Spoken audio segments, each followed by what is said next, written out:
اعوذ باللہ من الشیطان الرجیم بسم اللہ الرحمن الرحیم منہاج السالکین اصلاح احوال اور روحانی تربیت و ترقی کا نصاب باب نمبر 1 علم اور ایپیسوڈ نمبر 5 ٹاپک نمبر 3 علم کے 7 مراحل۔ علم ایک ایسا وصف اور خوبی ہے جس کی بدولت انسان عظمت و رفعت اور کامیابی و کامرانی سے ہمکنار ہو سکتا ہے۔ علم انسان کو خدا کی معرفت نصیب کرتا ہے۔ حصول علم کے لیے تگ و دو کرنا اور اسے انسانی فلاح و بہبود کے لیے استعمال کرنا پیغمبرانہ سنت ہے۔ یہی وجہ ہے کہ اللہ تعالیٰ نے نہ صرف قرآن حکیم میں حصول علم کی ترغیب دی بلکہ علم کا شوق رکھنے والے افراد کی تعریف و توصیف بھی بیان فرمائی ہے۔ ارشاد باری تعالیٰ ہے یرفع اللہ الذین آمنوا منکم والذین اوتوا العلم درجات۔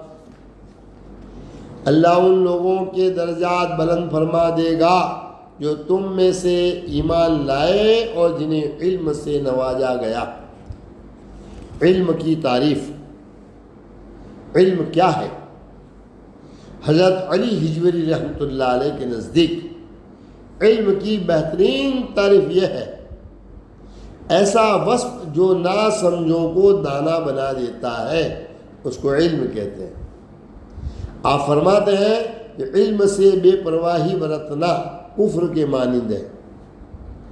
آپ مزید فرماتے ہیں انسان کے علم حاصل کرنے کا مقصد اللہ تعالیٰ اور اس کے احکام کے بارے میں معرفت حاصل کرنا ہونا چاہیے۔ شیخ عبدالعزیز دباغ رحمۃ اللہ علیہ کے مطابق جسم کی روشنی روح ہے، اسی طرح دماغ کی روشنی علم ہے۔ جب روح جسم سے نکل جاتی ہے تو جسم بے جان ہو جاتا ہے، اور جب علم دماغ کا ساتھ چھوڑ دے تو اس کی حالت ایک لاش کی مانند ہو جاتی ہے۔ وہ فرماتے ہیں اور جان لو کہ علم عقل کا نور ہے، عقل روح کا نور ہے، اور روح ذات باری تعالیٰ کا نور ہے۔ یہ پہلے بتایا جا چکا ہے جو ہر خالص جو روح پر آشکار ہوتا ہے، روح پر آشکار ہوتا ہے وہ وہی ہے، اور ایسے اوصاف کا مالک ہے جو روح کو سچ ثابت کرتے ہیں۔ اسی طرح سے جب روح مکمل پاکیزگی اور صفائی سے ہمکنار ہوتی ہے تو وہ یقینی طور پر ایسے اوصاف کی حامل ہو جاتی ہے جو عقل کے نور جسے علم کہا جاتا ہے کی سچائی کو ثابت کرتے ہیں۔ 2 کسب کمال کے لیے علم کے 7 مرحلے۔ اللہ تعالیٰ انسانوں کو سیکھنے، سمجھنے، فہم، ادراک اور علم و حکمت حاصل کرنے کے لیے ذہنی استعداد ودیت فرماتے ہیں، جس کی بدولت ہم اللہ تعالیٰ کی ذات و صفات کا شعور حاصل کر سکتے ہیں۔ ہمارا حسن علم کے لیے کوشاں رہنا ہمیں اللہ تعالیٰ کی نظر میں بہتر انسان بناتا ہے، لہذا ہمیں علم کے راستے پر گامزن رہنا چاہیے، کیونکہ علم ہی واحد ایسی وجہ فضیلت ہے جس کی بدولت اللہ تعالیٰ نے فرشتوں پر انسانوں کو برتری عطا کی ہے۔ طلب علم ایک ایسی نعمت ہے کہ اللہ تعالیٰ نے اپنے محبوب رسول صلی اللہ تعالیٰ علیہ وآلہ وسلم کو اور آپ صلی اللہ تعالیٰ علیہ وسلم کے توسل سے آپ صلی اللہ تعالیٰ علیہ وآلہ وسلم کی امت کو اسے حاصل کرنے اور اس میں برکت کی دعا کرنے کی تلقین فرمائی ہے۔ ارشاد فرمایا گیا وَقُلْ رَبِّ زِدْنِي عِلْمًا، اور آپ رب کے حضور یہ عرض کیا کریں کہ اے میرے رب مجھے علم میں اور بڑھا دے۔ شیخ عبدالعزیز دباغ رحمۃ اللہ علیہ کے مطابق اللہ تعالیٰ کی طرف سے دنیا میں تخلیق کردہ علم کے 7 مراحل ہیں۔ جب تک کوئی آخری مرحلہ بھی طے نہ کر لے اس کا علم نامکمل ہی رہتا ہے۔ وہ فرماتے ہیں روح نور علم کی ایک سے بڑھ کر ایک 7 لہروں کی حامل ہوتی ہے۔ پہلے مرحلے میں علم اپنے متلاشیان کو حاصل ہوتا ہے اور ان کے حافظے پر اللہ تعالیٰ کی مدد سے نقش ہو جاتا ہے۔ ذہن سلیٹ کے مانند ہوتا ہے کہ اس پر جو کوئی اپنے حافظے کے سپرد کرتا ہے وہ اس پر لکھا جاتا ہے اور اسے شعوری کوشش سے محفوظ رکھا جا سکتا ہے۔ دوسرے مرحلے میں جب کوئی اپنے باطن کا تزکیہ کر لیتا ہے اور اللہ تعالیٰ کی رضا اور اس کی خوشنودی کے حصول کا سبب بننے والے کاموں میں پہلے سے بڑھ کر انہماک کے ساتھ مصروف ہو جاتا ہے تو اسے علم کا نور نصیب ہوتا ہے اور علم خود اس کے ذہن میں ڈیرے ڈال دیتا ہے۔ لیکن ایسا بہت کم دیکھنے میں آتا ہے، اگرچہ اکثر علماء بعض مقامات پر معلومات اپنے اندر جذب کر لیتے ہیں، لیکن اس کا قیام ان کے ذہنوں میں تعدیر نہیں رہتا۔ لہذا کوئی بھی مذہبی یا اخلاقی طور پر کمزور شخص وافر علم کو ایک لمبے عرصے تک اپنے اندر محفوظ نہیں رکھ سکتا۔ علم کی برائیوں سے جڑے ذہن میں تعدیر قیام سے انکار کے دعوے کی تصدیق مندرجہ ذیل 2 مثالوں سے ہوتی ہے۔ حضور نبی اکرم صلی اللہ تعالی علیہ وسلم اپنی حیات طیبہ میں جب واعظ فرماتے تو سامعین میں 2 طرح کے لوگ شامل ہوتے تھے۔ ایک تو صاحب ایمان اصحاب رسول صلی اللہ تعالی علیہ وآلہ وسلم تھے جو تقوی اور پرہیزگاری کے اعلیٰ ترین معیار پر پورا اترنے والے تھے، جو اپنے نفوس کی پاکیزگی اور پرہیزگاری کی بدولت آپ صلی اللہ تعالیٰ علیہ وسلم کے واج و نصائح سے نصیحت پکڑتے اور اپنی دنیا و آخرت کی کامیابی کا سامان کرتے تھے۔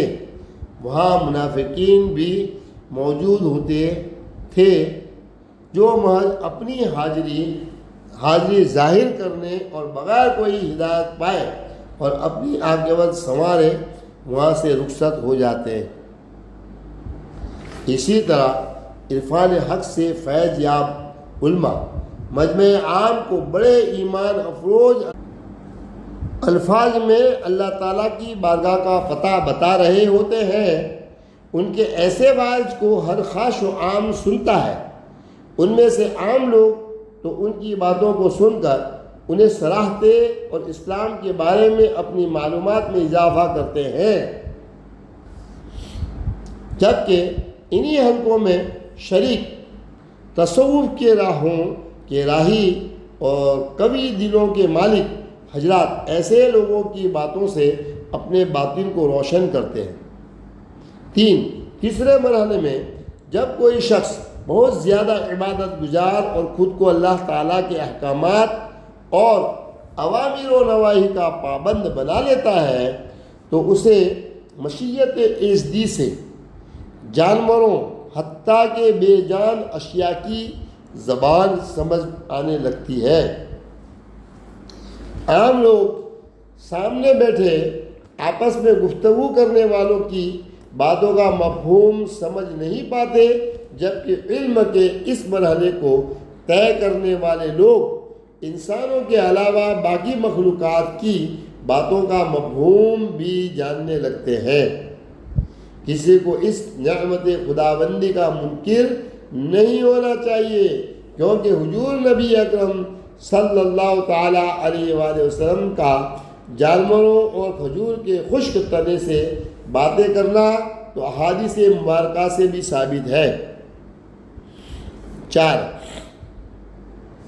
چوتھے مرحلے میں جب کوئی خود کو مزید اپنی فطرت انسانی سے الگ کر کے اللہ تعالیٰ کے رنگ میں رنگ لیتا ہے تو اسے اشیاء کی اصل حقیقت کا ادراک حاصل ہونے لگتا ہے اور اسے اشیاء کے حتمی انجام کی خبر ہونے لگتی ہے۔ وہ لوگوں کے معاملات اور ان کے نتائج سے واقف رہنے لگتا ہے۔ ایسا شخص خدائے بزرگ و برتر کی طرف سے عطا کردہ نعمت سے مظاہر کے اندرونی کیفیت کو دیکھ سکنے کی صلاحیت کی بدولت ان کے اس انجام سے باخبر ہوتا ہے جس کا پتہ عام آدمی کو ان کے واقع ہونے کے بعد چلتا ہے۔ 5ویں مرحلے میں جب کوئی شخص خدا کے راستے پر کاربند رہنے کی انتھک کوششوں کے نتیجے میں خدا بزرگ و برتر کے مزید قرب کا شرف حاصل کر لیتا ہے تو اسے جنوں اور انسانوں، مادی اور ماورائی جہانوں کے بارے میں زیادہ جامع اور قابل فہم سائنسی علوم سے نواز دیا جاتا ہے۔ یوں ان کا علم انہیں ایسے مقام پر فائز کر دیتا ہے جو مادہ پرستوں کے وہم و گمان میں بھی نہیں آ سکتا۔ 6، مرحلے میں اصلاح کے سالک کی آنکھوں اور دل پر پڑے سب پردے ہٹ جاتے ہیں اور اسے ہر شے کی ابتدا اور انتہا کا علم عطا کر دیا جاتا ہے۔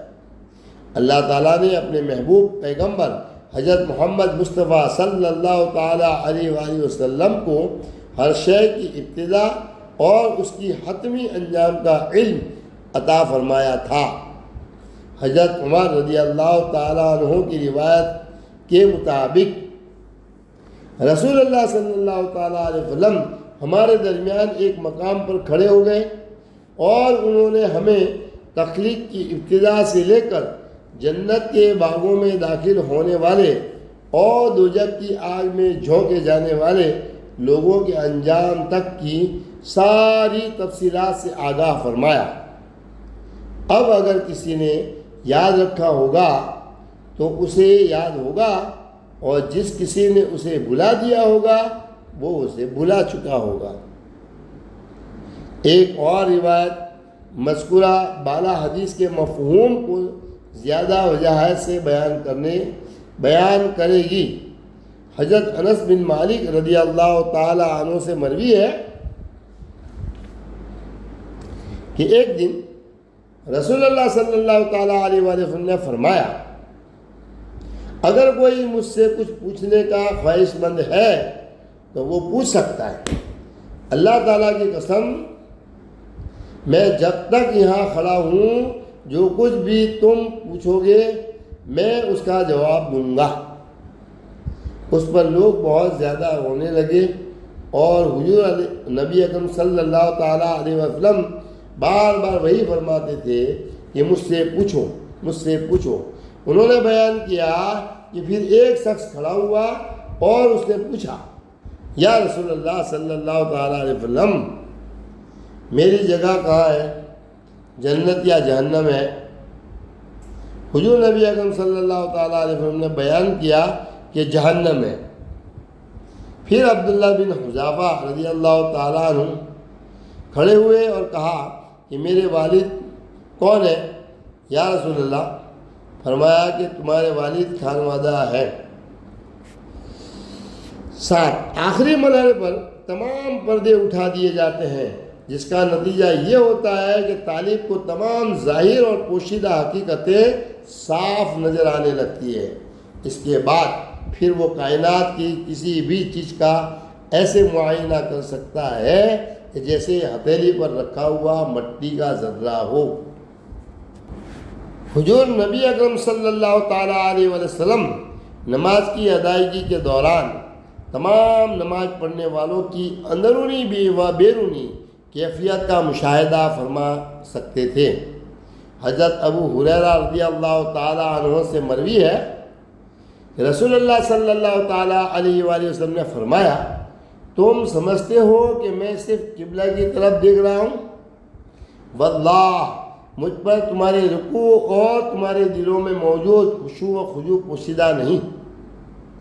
میں تم کو اپنے پیچھے سے بھی دیکھتا ہوں، بالکل اسی طرح سے جیسے سامنے سے دیکھتا ہوں۔ اس مرحلے کی تکمیل کے بعد اولیاء اللہ یہ جاننے کی صلاحیت کے حامل ہو جاتے ہیں کہ کسی کی باطنی کیفیت کیا ہے اور وہ کس قدر خلوص کا حامل ہے۔ مندرجہ ذیل روایت حضرت جنید بغدادی رحمۃ اللہ علیہ کی بصیرت کا حال واضح کرتی ہے۔ ایک دن حضرت جنید بغدادی رحمۃ اللہ علیہ کسی گرجے میں تبلیغ فرما رہے تھے۔ مجمع میں ایک عیسائی لڑکا بھی موجود تھا، لیکن کوئی نہیں جانتا تھا کہ وہ عیسائی ہے۔ اچھا، وہ حضرت جنید بغدادی رحمۃ اللہ علیہ کے قریب آیا اور ان سے کہنے لگا کہ حضور نبی اکرم صلی اللہ تعالیٰ علیہ وآلہ وسلم کے فرمان کے مطابق صاحب ایمان شخص سے ہوشیار رہو، کیونکہ وہ اللہ تعالیٰ کے نور سے دیکھتا ہے۔ حضرت جنید بغدادی رحمۃ اللہ علیہ نے جواب دیا کہ میرا فتویٰ یہ ہے کہ تمہیں مسلمان ہو جانا چاہیے اور عیسائیت کا طوق اتار پھینکنا چاہیے، کیونکہ یہ اسلام کا دور ہے۔ وہ لڑکا فوراً مسلمان ہو گیا۔ علم کے اس اعلیٰ ترین درجے پر فائز ہونے کی اس مثال سے ہمیں حضرت شیخ عبد القادر جیلانی رضی اللہ تعالیٰ عنہ کا یہ قول یاد آتا ہے کہ وہ اس ساری کائنات کو ایسے ہی جانتے ہیں جیسے کہ ہتھیلی پر رکھے سرسوں کے بیج کو۔ اسی طرح حضرت باقی باللہ رحمۃ اللہ علیہ جو ہندوستان میں نقشبندی سلسلے کے بانی تھے، بیک وقت اپنے آگے اور پیچھے دیکھ سکتے تھے۔ 3 حافظے کی کمزوری اور بھول جانا، وجوہات اور علاج۔ کیا کوئی ایسا آسان ذریعہ ہے جو کسی کے دماغی صلاحیت کو اس قدر بڑھا دے کہ وہ اپنے علم کے دائرے کو وسعت دے سکے؟ ہاں، یقیناً ایسا ہو سکتا ہے۔ ذیل میں درج 2 حوالے ایسے ذرائع کی مثال ہیں کہ جن کی مدد سے جب ضروری ہو اپنے اندر محفوظ علم کو فوری بروئے کار لایا جا سکتا ہے۔ صاحبان ایمان لوگ جب خود کو پوری طرح پرہیزگاری اور تصوف کے لیے وقف کر دیتے ہیں تو ان کے دل علم کے مخزن بن جاتے ہیں۔ حضرت انس بن مالک رضی اللہ تعالی عنہ کے مطابق علم بہت سی احادیث کے بیان کرنے سے جنم نہیں لیتا، بلکہ یہ تو وہ نور ہے جسے اللہ تعالیٰ دلوں میں ذخیرہ فرما دیتے ہیں۔ ہمارے معاشرے میں اکثر طالب علم یہ رونا روتے نظر آتے ہیں کہ ان کی یادداشت اچھی نہیں ہے۔ ان کی چیزوں کو یاد رکھنے کی صلاحیت بڑھ سکتی ہے اگر وہ امام شافعی کے بتائے گئے اس گر کو ذہن نشین کر لیں۔ وہ فرماتے ہیں کہ میں نے وکیع سے اپنے حافظے کی کمزوری کی شکایت کی۔ وکیع نے مجھے گناہوں سے بچنے کی تلقین کی اور بتایا کہ علم نور ہے اور اللہ کا نور ایسے لوگوں کو عطا نہیں ہوتا جو نافرمان ہوں۔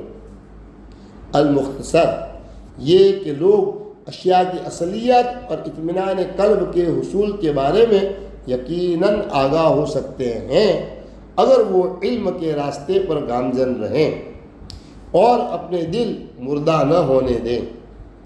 انہیں اپنے مقصد کی تکمیل کے لیے اصلاح احوال اور تزکیہ نفس پر محنت کرنا ہوگی اور خود کو تمام رذائل اخلاق جیسا کہ حسد، نفرت، بغض، غیبت، بہتان بازی اپنی